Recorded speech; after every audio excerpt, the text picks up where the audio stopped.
Hello, hello there, everybody.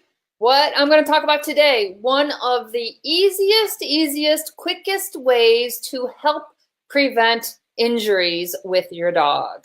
You know what that is? Well, I put it in the title right above, right before I went live, but warm up, doing a warm up exercise, warming up your dog is one of the simplest and easiest things that you can do to help prevent injuries. Now, doing a warm-up exercise, there are a lot of other advantages to why you most definitely want to warm up your dog before doing physical activities, before competing, before racing, doing sports, whatever it is you do. This is really important, and that's what I'm going to be talking with you about today. If you're just now joining me, let me know. Type down below, do you do a warm-up?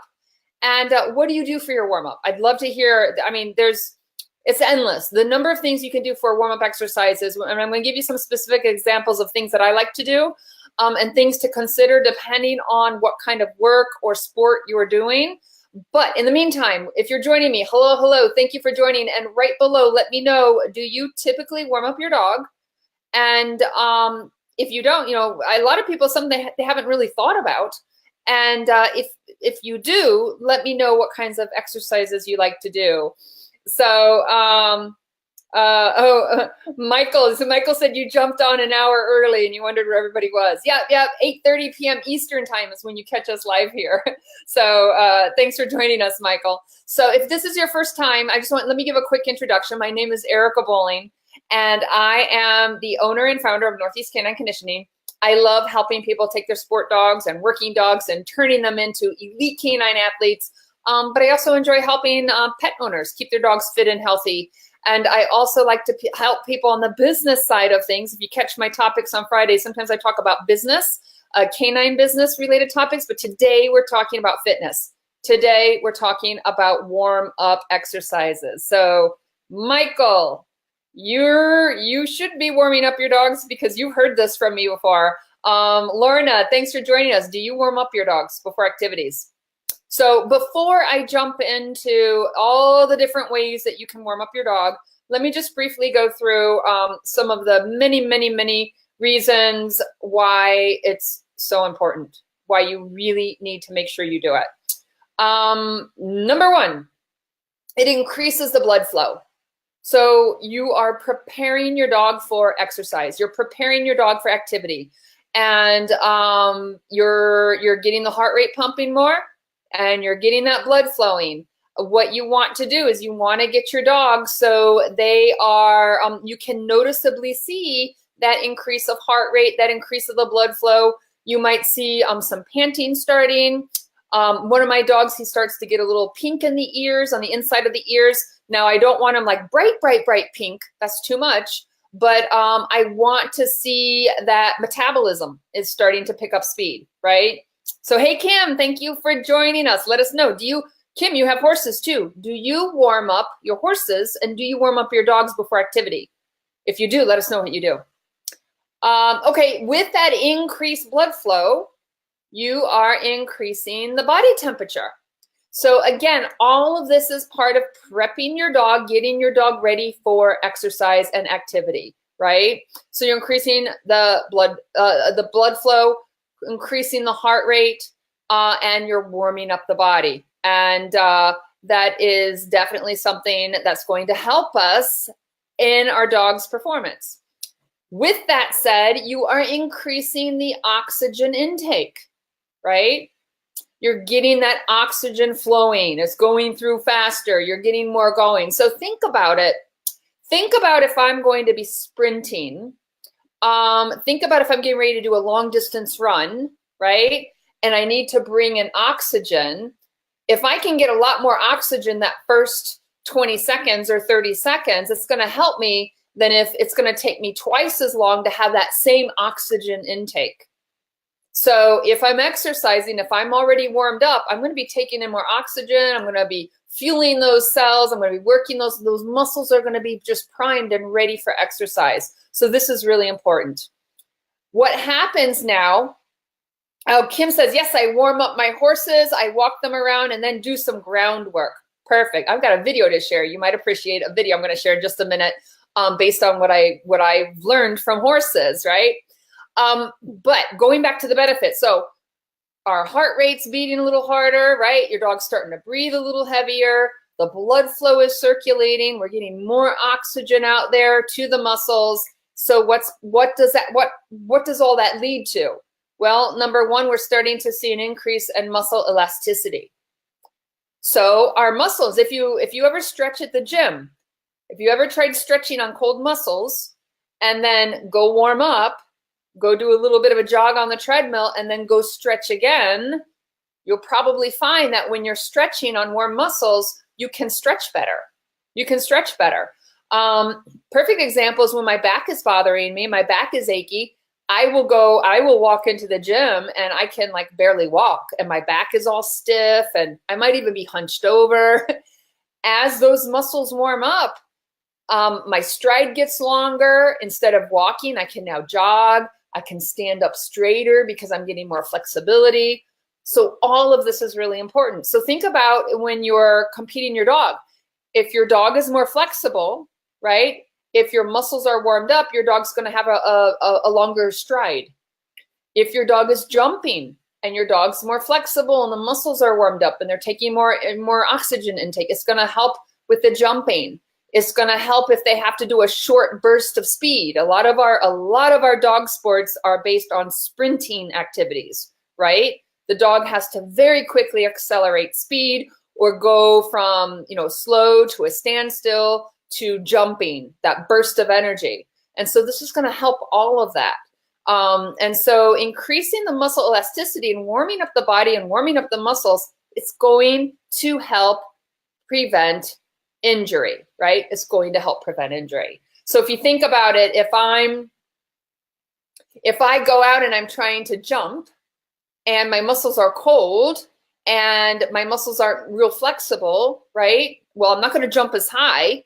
And I might even overstretch a part of my body. What if I slip? What if I take a bigger leap and my body's not warmed up? I'm more susceptible to have a pulled muscle if those muscles are tight and they're not more elastic and they're warmed up from the body through my warm-up activity. So this is huge. This is huge for injury prevention. Lorna says, I don't compete. My dog is too old. So here's the thing, Lorna, is even if you're not competing, and especially if your dog's old, I'm getting older. I feel the aches and pains.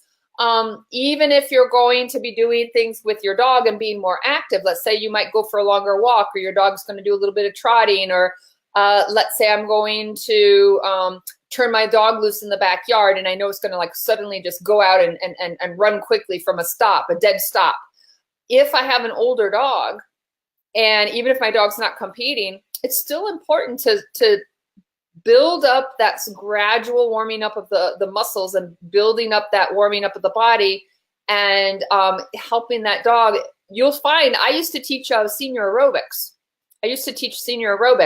I'd have women sometimes in there 90 years old, 80 years old, and they would come in, and again, they might come in achy and sore, stiff, limited range of motion.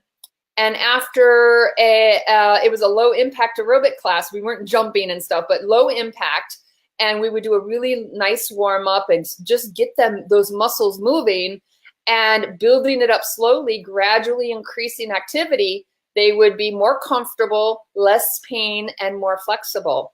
So there are tons of benefits for senior dogs for doing the warm-up, right?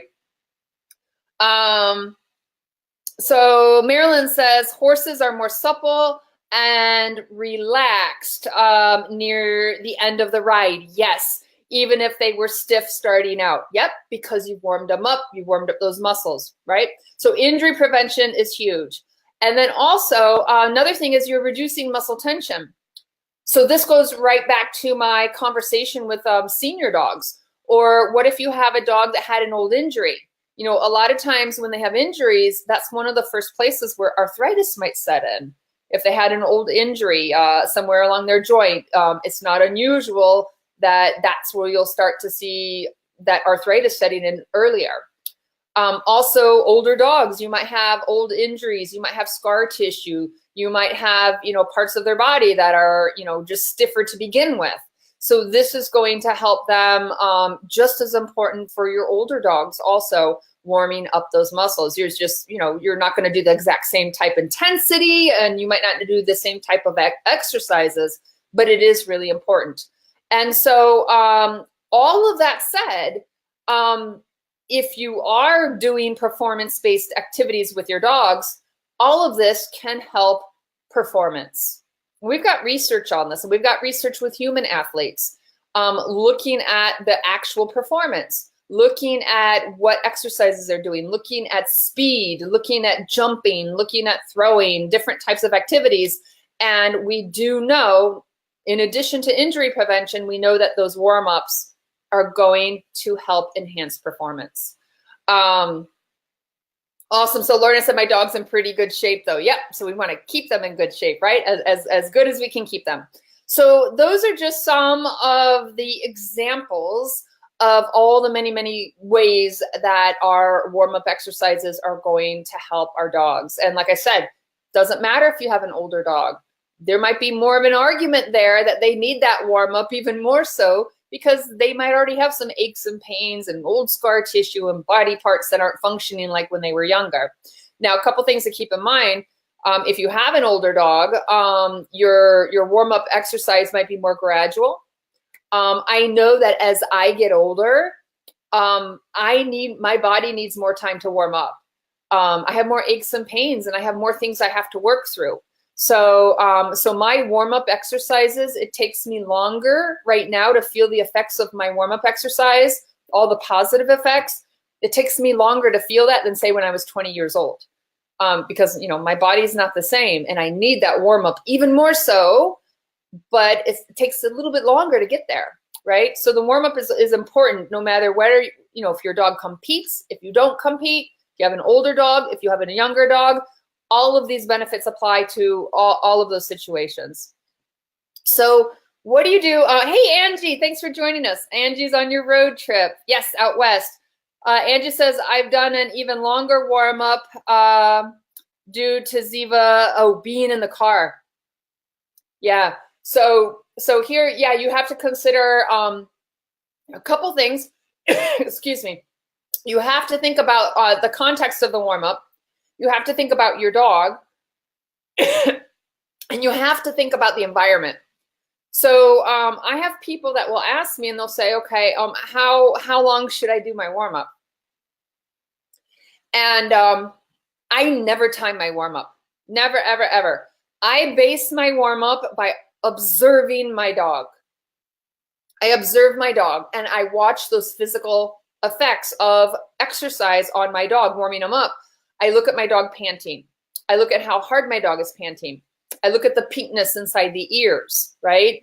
I also consider the temperature outside. I consider the humidity, and I consider the kind of activity I'm preparing for. So if it's warmer outside and a high humidity, my warm-up might be very short, okay? Because it doesn't take long at all for my dog to be panting and for those muscles to warm up. If I'm going to be exercising and it's colder outside and drier outside, lower humidity, my dog's going to need a longer warm-up. Other things that affect my warm-up is if I'm just going to do basic obedience, I'm just going to walk, I'm going to heel, and I'm going to do an obedience routine. That's not extremely hard on the body, right? And I'll do a warm-up, but I don't have to do it as long as if my dog's going to go out there and do a bunch of jumps, and my dog is racing and running at top speed and, twisting and turning and changing of direction while he's in full steam ahead. The demands on my dog's body are much harder, much greater than if he's just doing a basic obedience routine. So if I know that I'm going to be doing a very physically demanding activity, I really want to make sure, especially if it's high impact, hard physical activity, I really, really want to make sure my dog's warmed up, and I might spend some additional time. Now, I don't want to overheat my dog. Like, I don't want my dog just, panting like crazy, the tongue hanging, twice the length out of his mouth. really cupping and curving of the tongue. I don't want to overheat my dog. But if I am doing some more strenuous activities, I do want to really make sure my dog is extra prepped and extra prepared for that activity. That's really important. So, so when people say, how long should I do a warm up? I might have a warm up that's 2 minutes, and I might have a warm up that's 10 minutes. And it also depends on what you do for the warm up, how quickly your dog, gets there. You don't want to make it too quick. You like a gradual increase. But I would say on average, just to give you an estimate, on an average, I might spend 5 to 10 minutes on a warm up. But, like I said, if it's 75 degrees outside and high humidity, my dog doesn't, and he's sensitive to the heat, I don't need a lot of time. I don't need a lot of time. Yeah, it totally depends. It totally depends. So, so the best thing I can say is know your dog. Know your dog when they're a little bit winded, a little bit warmed up, or know your dog when your dog is starting to overheat. Know when your dog is really kind of panting hard. What are your dog's unique signs? Now, one thing, this is something that's tough, because I do protection work, I run with my dog, and I do detection work. I do my warm up differently, like in detection work. In protection work, my dog, there's a lot of high impact. In French ring, there's jumping. They're running very, very fast down the field, and it's a very high impact sport, right? So I really like my dog having a really good warm up. I want him panting. I want the ears getting a little bit pink. I do have to be careful not to overheat them.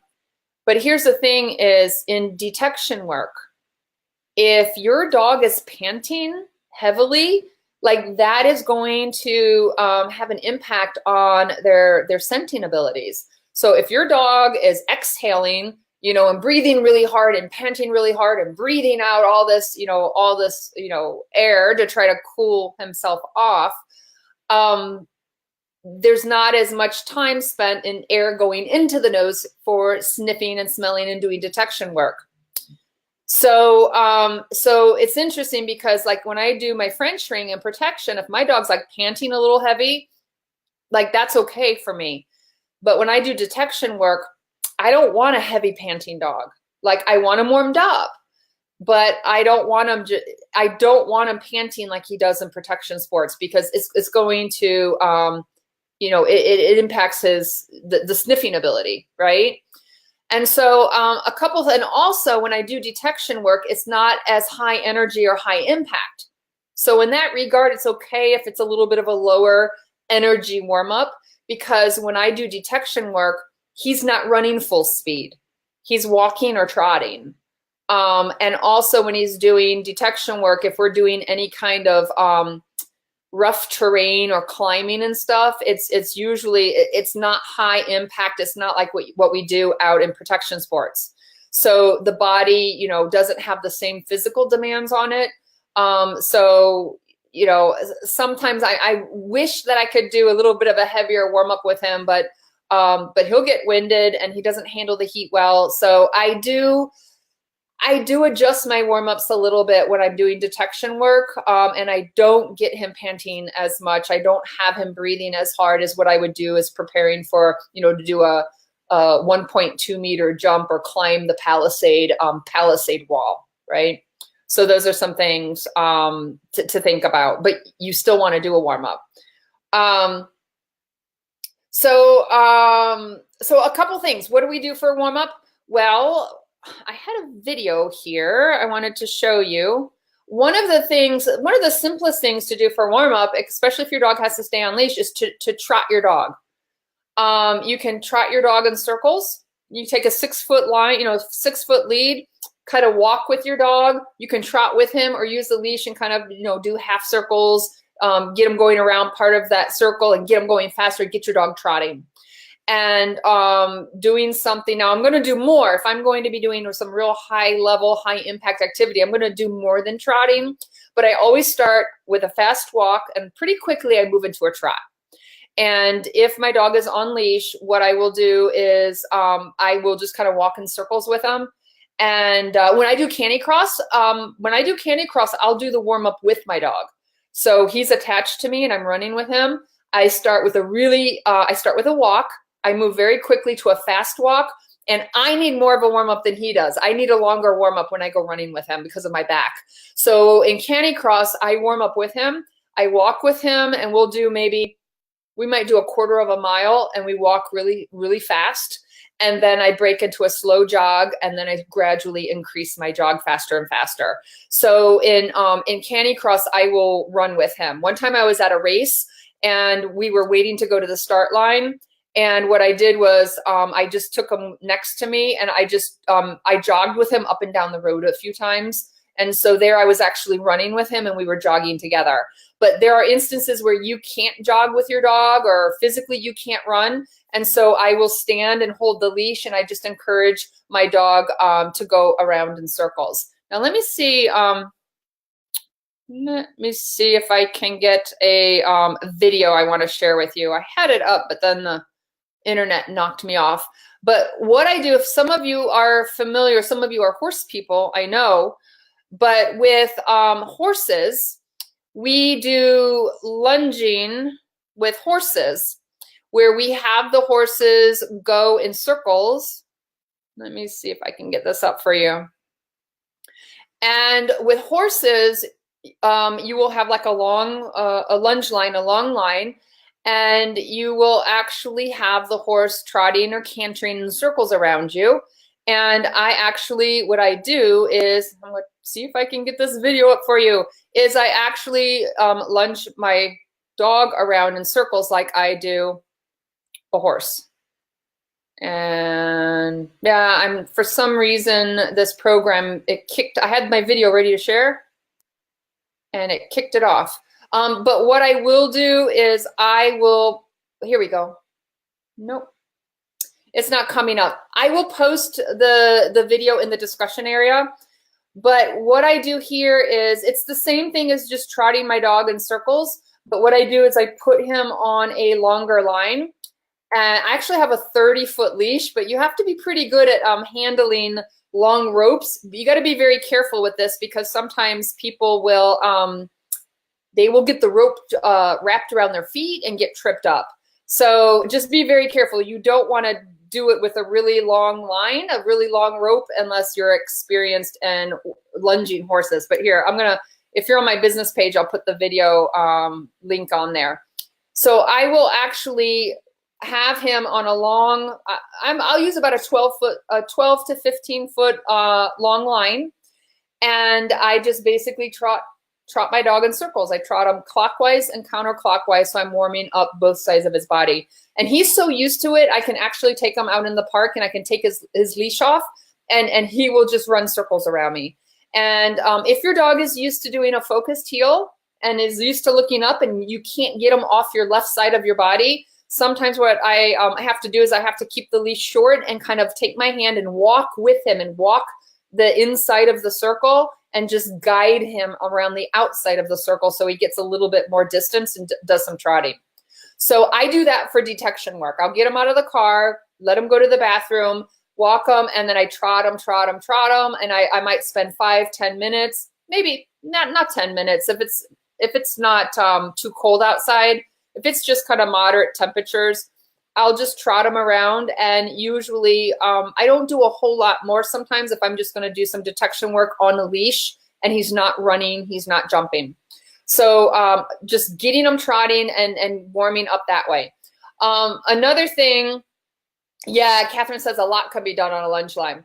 So I did post the video, but it's basically just running my dog in circles on a long line.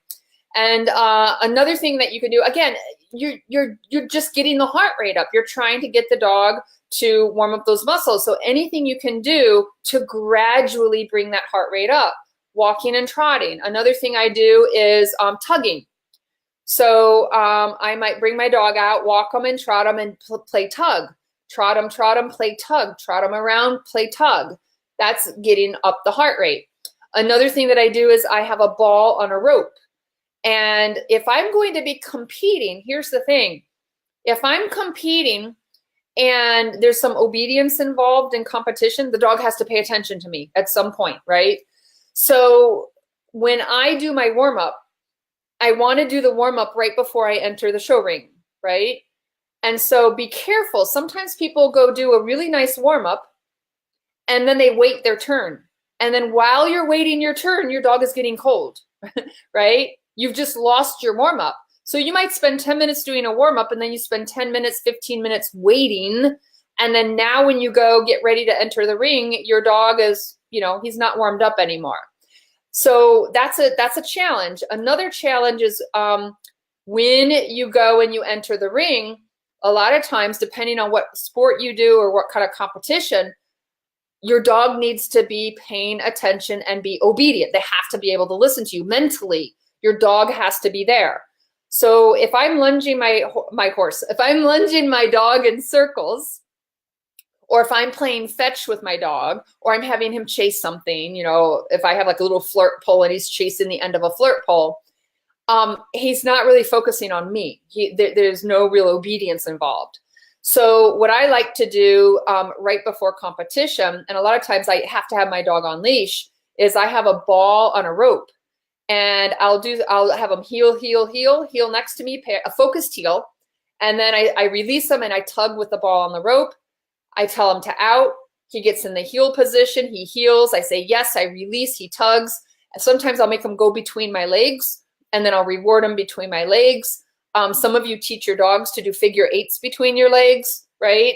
And so what I do is I might do a bigger warm up before I enter the ring, but then those 10 minutes or so when I'm waiting to walk into the ring is I'm engaging my dog in a little bit of obedience and a little bit of tugging and play, a little bit of obedience and grab the ball and tug with the ball.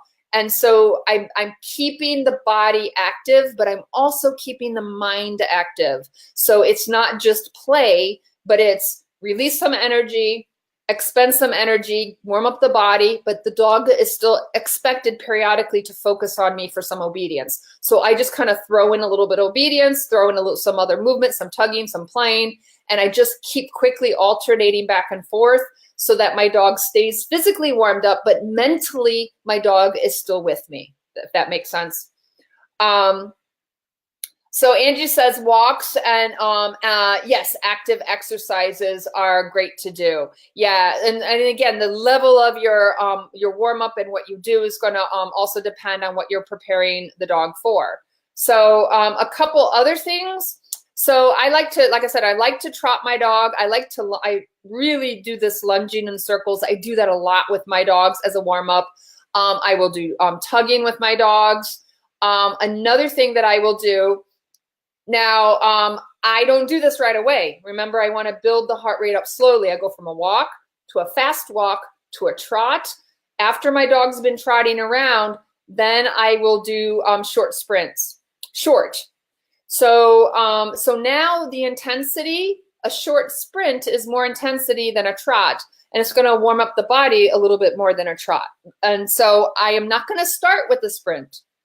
I'll start with the walking and the trotting and then go to the sprinting. So the sprinting, now there's a couple things I do here for the short sprints. One thing you can do is my dogs are ball crazy.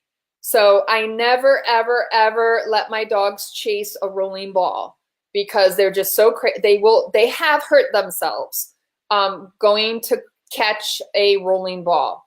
So I might do a short sprint where I throw the ball not too far away, because I'm not doing a full out run. I just want a short little burst, but I'll throw the ball, let it stop rolling. It's not too far away from me, and then I release my dog. If you're somewhere where your dog can't be off leash, you can get a 25-foot line, a 30-foot line, put your dog in a sit stay, toss whatever toy, let it stop rolling, let it be dead on the ground, and then send your dog sprints, goes and grabs it and comes and picks it back up. So I will do short distance sprinting with a dead ball, not rolling on the ground. Another thing that I will do for a sprint is I teach my dog to run to a touchpad. And so he will go and it's like a send out. I'll send a send away down to the touchpad. He's very highly motivated, so he will run to the touchpad, touch it, and then sit and wait. And then what I'll do sometimes is I'll release him and he'll run back to me, and I'll hold the bite pillow or hold the ball on a string, and he'll run back and come grab it as a reward. Other ways that I'll do a sprint is if I have two touchpads. Frequently I'll use like a rubber Frisbee, and I'll put the rubber Frisbee on the ground. I'll put 2 of them, and I have him go from one Frisbee to the other. So he just goes and he uses it as a touchpad, and he sprints from one to the other, and I might do 5 or 6 repetitions as part of my warm-up. And if my dog has to be on a leash, what I'll do is I might get a 20-foot leash, and what I do is I stand in the middle of the 2 Frisbees, and I can just send him from one to the other, and he can do a short little sprint back and forth, and he's doing it on leash. So you can get, that's one way how you can get a warm-up that's more, a little bit more intensive than just trotting. So if I'm going to be doing some high impact activities, if I'm going to be jumping him, if I'm going to be doing French ring and protection work, I will do some sprinting, and I will bump up the intensity of my warm-up before I do the higher level, higher impact activities. So Kim says, I've been careful with my border collie not throwing things because of her hip has started to bother her. Yeah, a couple of things, again, going with chasing something that's rolling. Number one is I like to also preserve the shoulders, because my dogs are so crazy. They like pounce on it. And yeah, it's just harder on the body when your dog is running and chasing something that's moving, or when they're pouncing on it on the ground. And Kim, you just made me think of another thing that I do for a warm-up activity, and also for just cardio in general, is I don't, if I'm going to do a retrieve and I let the ball stop on the ground, I'll do that, but I don't want to do 20, 25, 30 in a row. I just don't like all that trauma, all that impact on the shoulder, because my dogs were like they will literally hurt themselves just pouncing on the ball. So what I will do, if I want to get repetitions in there, but I want to preserve the shoulders or the hips, if you just want to make it less intense, a couple things that I do is I will take the reward item. I'll use like a ball and a string. And if I'm at a baseball field, what I do is I just run the string through the fence. I just lay it through so the dog can pull it out, and I just stick the ball through the fence so it's at about head level. So my dog will run to the fence. Make sure your dog knows there's a fence there so they don't run into it. But I will start really close so my dog knows that the ball is hanging on the fence so he doesn't run into the fence. And what I'll do is I will put the ball hanging on the fence at about eyeball level. And then that way he's running towards the fence. He slows down before he gets to the fence, and then he grabs the ball at eye level instead of pouncing on it on the ground. I'll do that. And if there's any object I can set it on, sometimes there'll be a picnic table or a bench, and I'll set it on the seat of the bench. Again, I'll start it close so that he doesn't just slam his body into it, right? But that way that the reward item is off the ground, so he's not pouncing on the ground. Another thing that I've done on one of the training fields is they have the orange cones, the pylons. You know, when you're driving and they have the orange cones in the road, to keep you out of the lane. And at the top of the cone, the pylon, there's like a little circle, right? An opening at the top of the cone. And the top of the cone is about, the height of my dog. And it's the taller one. And so what I'll do is I will put the ball on the top of the cone, and then I'll send him down the field, and he'll get the ball and grab the ball. Here's the thing though. If you compete with your dog, be careful that you don't do something that mistakenly interferes with your training for competition. Because in French ring and in some competitions, they'll use cones on the field as markers. Or when we train, we'll use cones on the field for markers and marking distances. So if I'm in competition, I don't want my dog to see a cone on the field and think there's a ball on top of it and go running to a cone, right? I mean, that might, it might happen that he, maybe in French ring, he's supposed to be running between the cones. And if he thinks that there might be a reward sitting on top of it, then that's going to mess me up in competition. So you do have to be careful. It might be something that you don't even think about it, and it ends up interfering with your training for competition. But I had that happen to me a couple times where what I was doing for exercise ended up interfering with what I was doing in competition because I didn't think about how it might cross over. Michael said another problem with throwing the ball is that it will often they'll often overtake the ball and make those quick jerky movements. Yes, yes.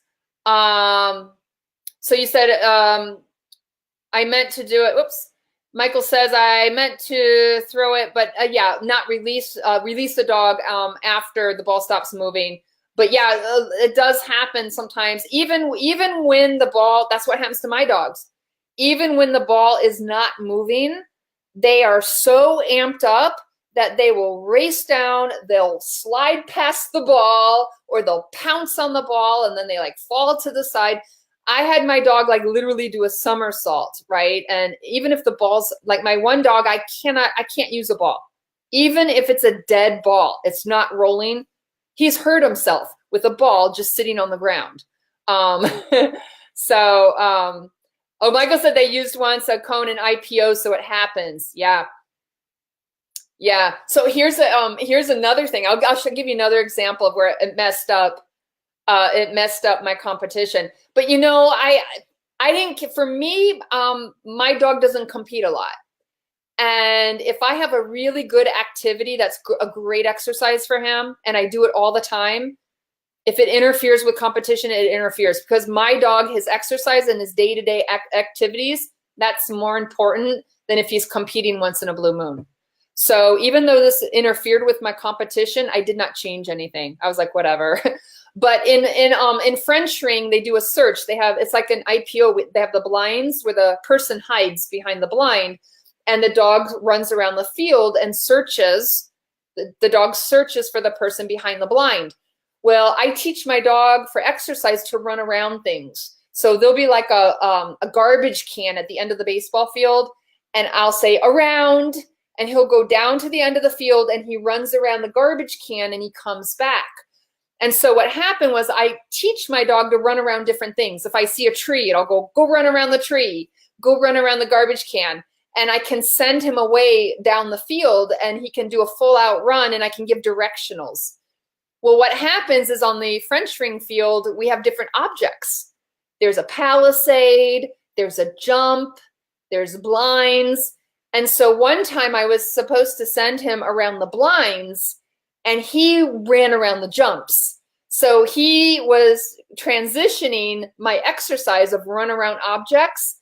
When he went to the competition field, he saw an object and he ran around the object, but it wasn't the object I wanted him to run around. So it does, I didn't think about that, but it did interfere.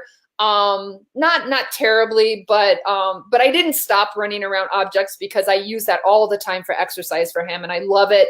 And so for me, it's worth it if we have a little bit of a bloop in the training, and we'll work through it.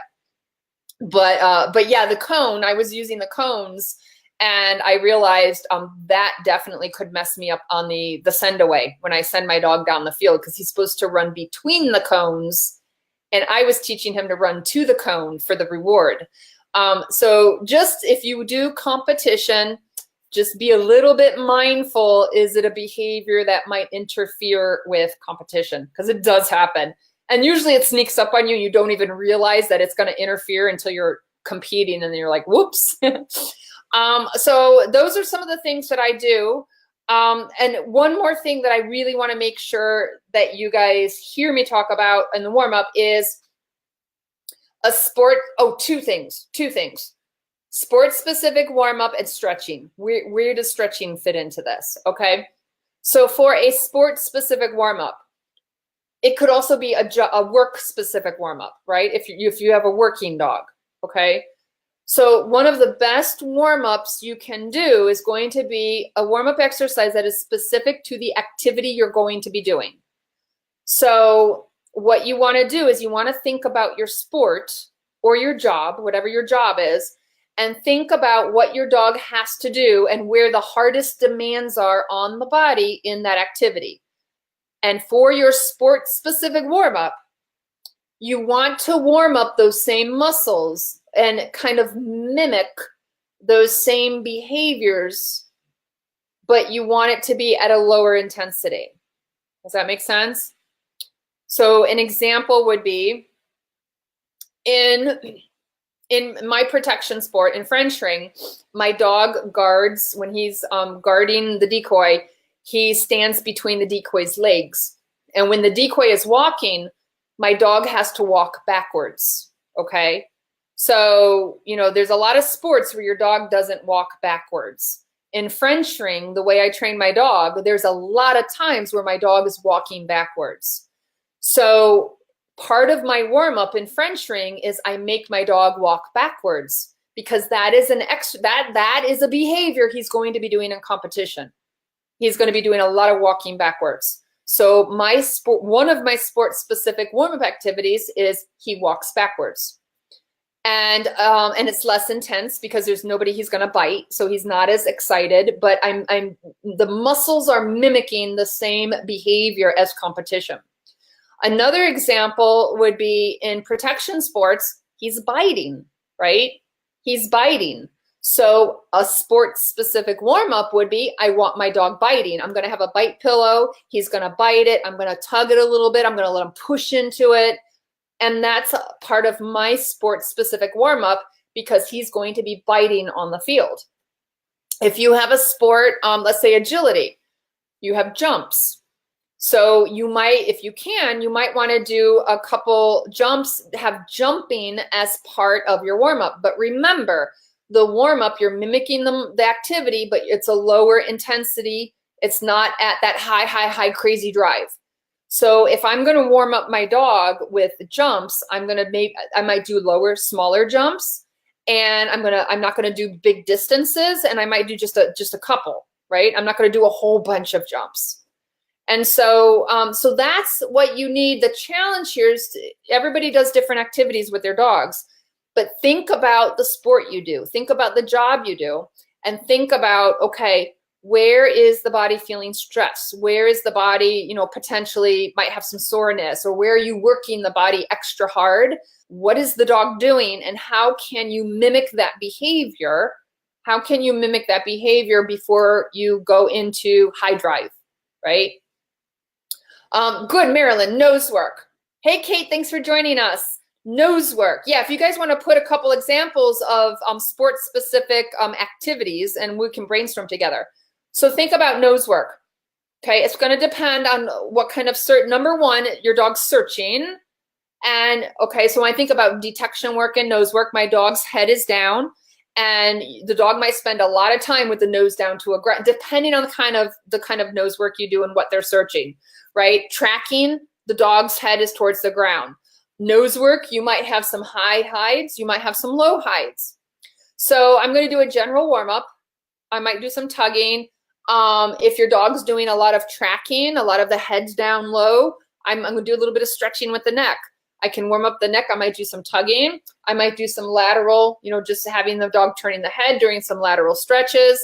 But also think about this is sometimes when you're searching, the dog has to go high, or the dog, I know one time we were doing detection work in a classroom, and the dog jumped on a desk.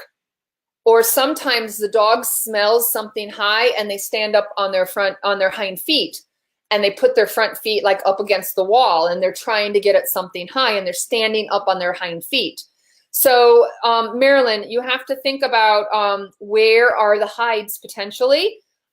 Your dog might be searching something, and it might have to crouch low. It might have to crawl under something. Some of our searches, the dog might have to be in a small confined space. So think about where the height is going to be. Is it going to be high? Does your dog have to jump onto something? Might the dog put his front feet up on a table to try to get up? Is your dog going to have to go underneath anything? And so think about those behaviors. And then for a warm-up, I might have my dog put its paws on my shoulders, right? Stand up on its hind end, and do a stretch, you know, through the groin, through the psoas, the iliopsoas area. I'm stretching the shoulders. I might have the dog do a play bow, right? So you want to think about nose work, but think about what the dog's body will be doing when he's searching, when he or she is searching. So stretching up for elevated hides. Yes, exactly. So if your dog is stretching up for an elevated hide, then for your warm up, think about a way you want to get the heart rate up, but think of where the dog is kind of stretching, putting its paws. I drive a Suburban, a big SUV. So if my dog puts his back feet on the back of my Suburban when I open the door, like just standing on his hind feet and putting the front feet and kind of, if I can lure him forward, he can get a really nice stretch just by putting his front feet on the back of my car, and on the bumper of my car and my Suburban. So that's what you need to do for your sport or your work that you do, whether it's detection work or a police dog or search and rescue. You want to think about what kinds of physical situations your dog is going to be in. What is their body going to be doing? And how can you mimic that behavior and work those muscles as a warm-up? Another thing is in agility. In agility, you have the weave pulls, right? Now the weave pulls, their dog's going super fast. So you want to mimic the weaving motion, but you want to slow it down and make it less driven. And you want to warm up that kind of lateral bending movements before you actually send your dog full steam ahead running through the weaves. So those are some examples. Michael said for nose work, lateral walking, trotting would be good instead of circles, or as Erica mentioned, going back and forth to touch to the touch pads. So think about, you really want to take your activity and break it apart, and think about what is your dog's body doing at different phases of whatever exercise, activity, competition, or job that your dog does, right? Any other sports or activities that you guys are kind of struggling to think about? What would be a sport-specific exercise? Here's one. Fly ball. So fly ball, think about the movement when they hit the box, right? They hit the box and they make this quick turn, right? To the right or to the left, they come off the box. So think about how you can kind of mimic that quick change of direction, feet up, change of direction to the right or left before you actually send them down and compete. Maybe you have a little box and you do something close up and you just kind of mimic the turn, do a couple little warm-ups like that. When I was rehabbing Bachi from his iliopsoas injury, we were wanting to think of a way to warm up the quick turn to the right or to the left.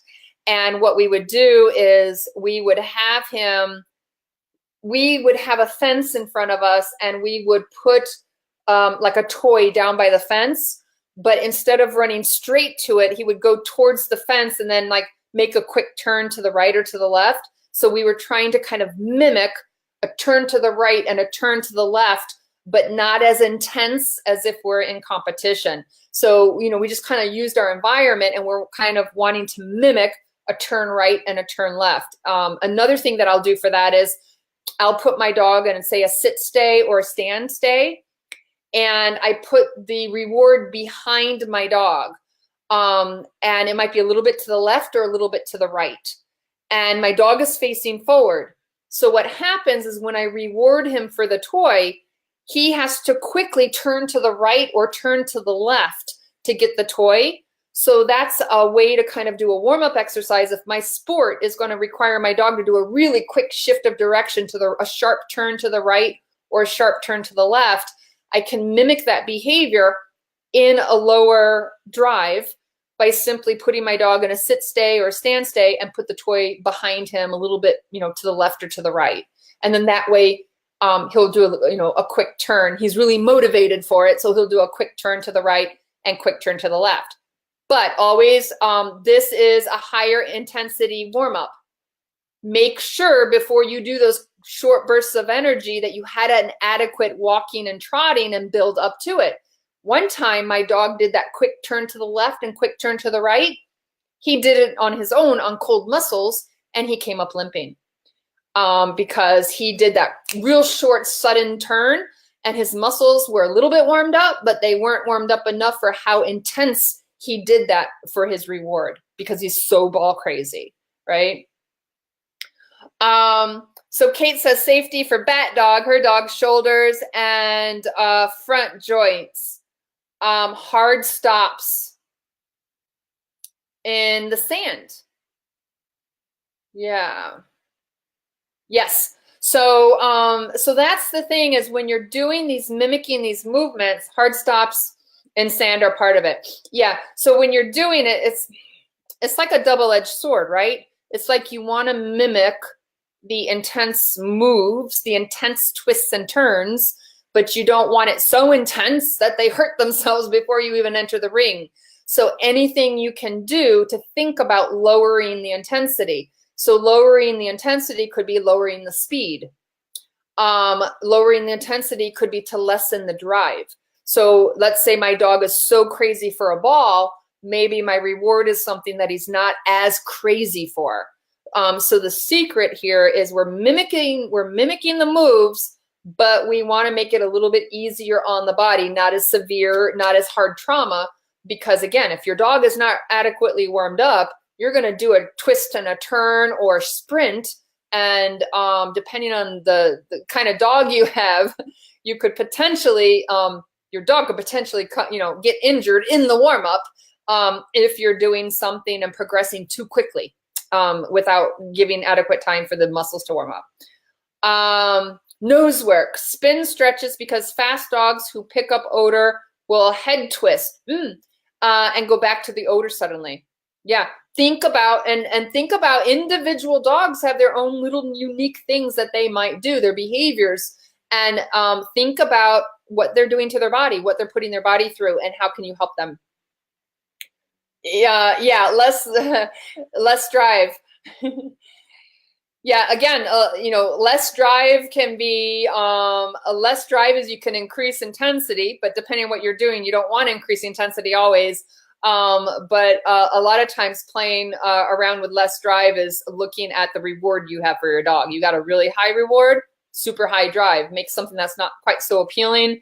They're not going to be quite as crazy. So I know, for example, Knox, his drive for the ball on a string is higher than his drive for the bite pillow. And so if I want a little bit less drive, then I'll kind of downgrade them from the ball on the string to the bite pillow. And for some dogs, it could be any kind of toy. And it's, then some dogs you play around with food versus toy. But it's things you got to play around with that. And then also the environment. So there, Kate, you change the environment, right? So if I'm doing something in sand, now it depends on what you're doing. There are situations where sand is going to make the dog work harder and overload on certain parts. So depending on what you're preparing for and what you're doing. But, for example, in snow, if I have some, big, thick, fluffy snow, my dog can't make this types of quick twists and turns or slip and slide like he does on wet grass. And so there's certain, like in snow, I can do retrieve exercises with my dog in the snow, in 1 foot, 2 foot snow, that I would never do on the grass, because I'm using my environment. I'm using the snow that's going to slow him down. So part of it is, if you can't control the drive, there might be things in your environment that can control it. Another thing is the drive. I control the drive in my sprinting, the length of the sprint. So if the sprint is really short, he doesn't build up the kind of speed as if I'm sprinting down a baseball field. Another thing that I will do sometimes for my cool down to control him is I have to have him on leash, because on a cool down, I want to bring, he'll just keep trotting and keep trotting quickly. And so sometimes to bring his energy level down or his drive level down, having him on the leash, when I'm cooling him down, he has to be on a leash, because if not, he keeps his body, he stays all worked up. He gets all excited. So Wendy says, do dogs have problems with TMJ like people and horses do? If so, I would think massaging their jaws for a warm-up. I don't know if it's the exact same thing, but I do know dogs that have had issues, and definitely where you will do, you can do massage around the jaws. Definitely. Yeah. Yeah, Kate said the leash. Yep, yep. A leash can control your drive, and a leash can control the intensity. And for example, I can trot my dog on a 6-foot leash. I can do a sprint on a 6-foot leash. I can do a 12-foot leash, a 20-foot leash, or a 30-foot line along. And that's in my video. I have a 30, I think it's 30 feet. And I can promise you on the 30-foot line, he's building up a lot more speed than if I keep him on a 10-foot line. So those are different ways to control the intensity. Yeah. Yeah. Kate said he's nuts over a wrapper. Straight line retrieves on a baseball field. Yeah, a wrapper. Yeah, these dogs are crazy. So those are some of the things. Like I said, sports specific warm up. Do your regular warm up. You can do walking and trotting and stuff like that. But think about your specific sport, your job, your work your dog is doing, and think about the more intense work. What is the body? What are the muscles doing? And how can you mimic it? Not exactly, but again, lower intensity, lower drive, shorter, smaller jumps, and try to mimic it. In case there's anything you have, he's nuts for. The last thing I wanted to mention was stretching, okay? I used to always, first, okay, get this out of the way. You've got the dynamic stretching, and then you have kind of your static passive stretching. Just unless you are trained in massage and stretching and on body work, I recommend everybody use dynamic stretching, where the dog is going into the range of motion and the dog goes into the behavior. The dog, like a play bow, right? Stretching, I do not like the stretching where you are manually grabbing and putting external force, resistance on a body part. So when we're talking about stretching, this would be like, you know, a play bow, a spin to the right, a spin to the left, where the dog is choosing the range of motion and the dog has full control over the range of motion. You are not grabbing the leg and positioning the body, right? So when I talk about any kind of stretching, I'm talking about that kind of dynamic stretching. So I used to stretch my dog as part of my warm-up, and I saw some research on human exercise, and they were doing research where they had people that did a really good warm-up without stretching, and then people who did with stretching. And they were looking at the effects on performance, and they were looking at like injury prevention. And they really, for before exercise, building up, you know, this is before exercising, before you're doing your sport or whatever it is. As long as the people got a good warm-up, some of the research showed that there really wasn't a difference of whether they did the stretching or didn't do the stretching with, you know, as part of the warm-up. And what they did show, though, what was important was that you had the physiological changes of the body warming up, the heart rate, the blood flow, right? The muscles warming up, the elasticity, you're getting more elasticity, the oxygen flow. So what they found was that the warm-up, the activities of the warm-up and the physiological changes of the body in the warm-up, that contributed to injury prevention and also enhanced performance. But doing some focused stretching or, you know, as long as you had a really good warm-up and the body was warmed up, stretching before the exercise really, you know, in some of the studies, they really did show that it made any statistical significant difference. And so, so what I do, I don't, I might do a little spin, or I don't really do any kind of focused dynamic stretching before exercise. I don't do it myself at the gym. I do my stretching after exercise. What I put all my energy in for myself and for my dogs is a really good warm-up through the physical activities that I just described. Those are the things that I will do. And I put a lot of time thinking of, you know, making sure my dog is well warmed up before we do our full-fledged activity that we're doing, or our job or our work. And then I do not structure any real focus at all on stretching. If they stretch, it's kind of by accident. You know, they do a play bow or whatever. But I will do my focus stretching where I really consciously focus on doing dynamic stretches with my dog. I will do it after exercise. But the biggest thing here, the most important, is just warming, making sure the body is warmed up. Yes, nose to ribs, stretch nose to foot, nose to shoulder. And again, just luring, and most definitely, it's not going to hurt. If it's a dynamic stretch, not one where you are positioning and putting an external force on the body, but you're just luring the dog, right? It's not going to hurt. Just be careful. Some people, I think, put so much emphasis on stretching beforehand that the heart rate comes down. Like the dog actually is cooling off. So you can use dynamic stretching as part of your warm-up, but as you're building intensity, if you're doing sprinting, and then if you're just doing lateral stretches and some basic dynamic stretches, the heart rate actually could be coming down because it's less intense than doing the sprinting.